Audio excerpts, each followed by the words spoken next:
Hey there, this is Steve Horseman with Good Guys to Great Men. Thanks for watching today. I came down to the barn this morning to feed the horses, and it's May 21st, I think, and I'm in a coat and a sweater, and I'm looking at 2 feet of snow. Welcome to northern Colorado in May. Next weekend we'll have flowers and green grass. I came down here to feed the horses, and I also decided I wanted to shoot the video down here because I'm comfortable down here. The topic I want to talk about is not comfortable. The topic I want to talk about is very uncomfortable. It's the idea that your wife might be cheating on you, or your girlfriend might be lying to you, or deceiving you, or talking to somebody else. I want to talk about this because this comes up a lot. I'm not sure where this video is going to go. I know that I feel passionate about what I want to say because every time I talk to a guy about this, he says, what am I going to do? What should I do? I don't know what to do next. What do I say? And what I want to tell you in this video, that there is nothing you can do or say that is more important than what you're thinking right now. It's your stinking thinking that has gotten you to this place of feeling this knot in your gut, this helplessness and hopelessness and despair, that you just have to figure this out and make her like you again, or find out if she's cheating on you. This is all about how you think about this. And the first thing I want to talk about is how you should be thinking about what she's thinking, because that's what's keeping you awake, right? What is she thinking? What's going on with her? And I could tell you, she doesn't even know what's going on with her. She doesn't know about why the feelings in her feel so anxious and desperate and depressed and scared, and also turned off from you, and why she isn't happy with you, and why she isn't happy in general. She doesn't know exactly why she's attracted to the idea of talking to other people and flirting with other people. But here's the truth about her. She's just like you. She wants to feel warm and wonderful and adored and appreciated and loved and significant. She wants to feel that rush, that tingly feeling of sensual connection and admiration from another person. Of course, she wants that from you, or wanted it from you at one point, and she's not feeling it right now. In her body, which is what she trusts the most. Her body is telling her, I'm not comfortable here, so I'm going to go over here. It may be text messaging, it may be Facebook likes, it may be conversations with guys at work, it may be even the thoughts and fantasies of having sex with another man. So big deal. You've done the same thing. Don't lie to me. I know you have done the same thing. That's how you should be thinking about what she's thinking. She's just a human being. She is just like you. And as much as you're wondering about the deceit and the betrayal that you might be experiencing right now, you have to realize that what's going on in her mind and body is no different than what goes on in your mind and body. I'm not telling you to condone anything. I'm telling you to empathize and understand at this very moment that all those feelings of anger you might have in wanting to confront her, you need to understand what's going on in her body is not an outward conscious attempt to emasculate you or make you feel bad. She is responding to the emotions in her body the best way she knows how. Now you have a reaction going on in your body. What's going on inside your body? You have this feeling of indignance, of deservingness, and that you deserve more from her. Or you've worked so hard, right? You've built this business. You've gone to med school, or you're a lawyer, or now you're a jumbo jet pilot, or you're an electrician, and you've just busted your ass for her and the family, and you've done everything you can to prove your worthiness, and now you feel unworthy. And she's created this feeling inside you. That's what's going on in you, and I want to turn those thoughts around, because you have this feeling of being slighted, that somebody owed you something, that somebody owed you the feeling of certainty and security inside your body, and now it's being threatened and it's her fault, and now you need to fix it. Those are the wrong thoughts. I want you to think about jealousy. Let's talk about jealousy. Where does jealousy come from? At its core, jealousy is an insecurity. It's a feeling of a lack of control, that you have, that you had some right or some expectation through your relationship agreement, whether it's marriage or whatever, that she owed you a feeling of certainty about the future, that she owed you some type of ownership and control over her thoughts, about her body. You know, she's got the 2 breasts and the 1 vagina on this planet that you're allowed to look at and touch and have sex with. And so jealousy comes from thinking you've had some level of ownership or control over that, and she's taken them away from you and has decided to let another person have attention on those things. That's how men think, right? We think about the sexuality of it, and how we wanted to connect with her, and she's not allowing us, and now she might be doing it with somebody else. Jealousy comes from the insecurity of the expectation that we ever had ownership over her mind and body and what she does with those things. Marriage was not meant to give you certainty. Marriage was not meant to remove all doubt that you would be loved forever by this one woman. Marriage is supposed to be a place where we learn how to screw up and learn how to love. And this is part of it. This very day, if you're feeling cheated on, this is a time for you to get into your manly mojo and say, this is a time for me to learn more about me. Not to fix her or figure her out or analyze her, waking up at 4 in the morning trying to figure out what she's doing right now, what she's thinking. I don't want you to do that. What I want you to do is think about the truth about you.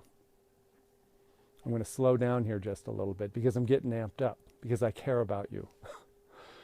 And I can feel in my body how I felt when I was in this position.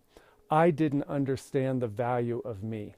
As much as I had accomplished in my life, the definition of my worthiness was coming through her opinion, her ability to love me, her ability to give me her body and her trust and her mind and make me feel like I was on top of the world and I had certainty in my life.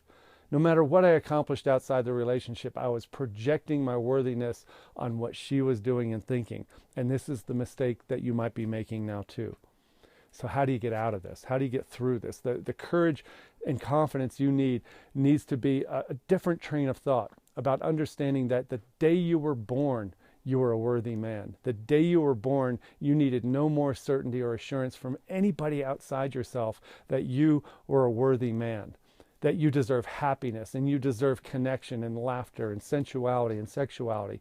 And that this one person at this day and time who seems to be distancing herself from you and removing her attention from you is not the measure of your well-being. I want you to know the truth. I want you to know that the absolute truth about who you are, that it doesn't mean anything about you if she is going through this time in her life.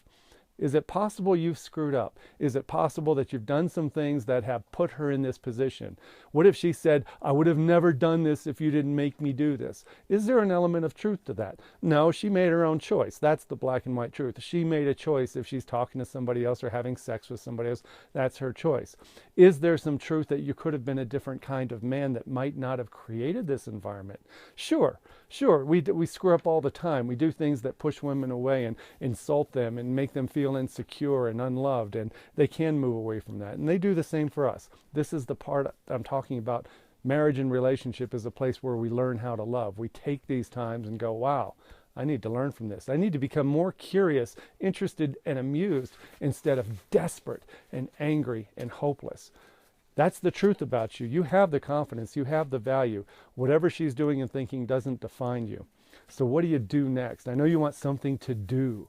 I'm telling you how to be and how to think. So one thing you can do is very unconventional. I'm talking about radical honesty, absolute transparency here. This is a liberating feeling when a man decides that I'm just going to say what I'm thinking, I'm going to say out loud what I'm feeling, and I don't care about the consequences. You always fear the consequences of speaking your truth, but I'm here to tell you it'll be the most liberating thing you do.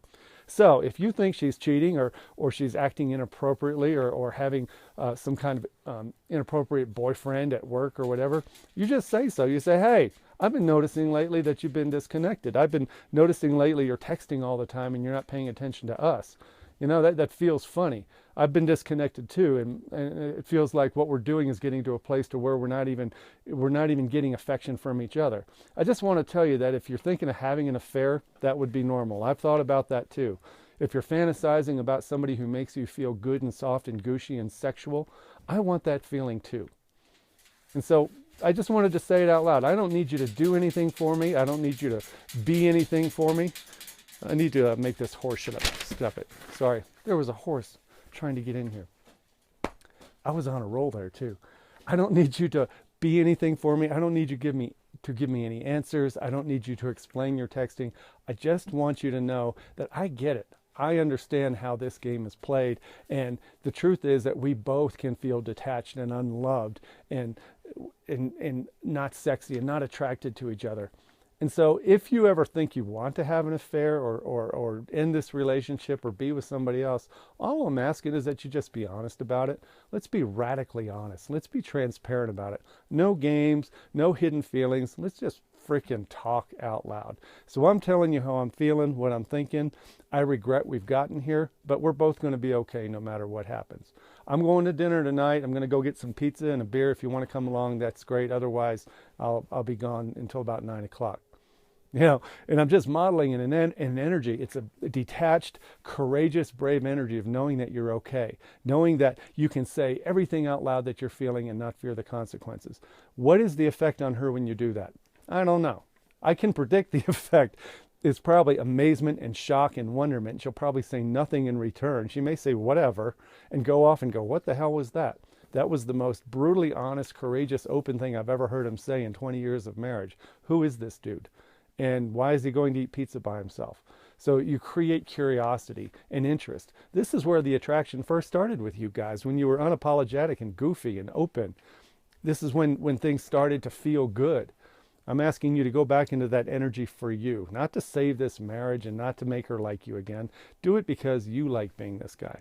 This is what I do. This is what I do for men. I help them get that grin on their face and that swagger in their step so they know that they are okay no matter what happens in this moment right now. So that's what I want to share with you today.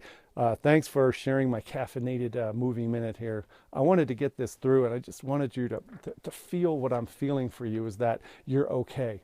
You're going to be okay, and you can get through this as long as you stop projecting the responsibility on her to make you feel good about it.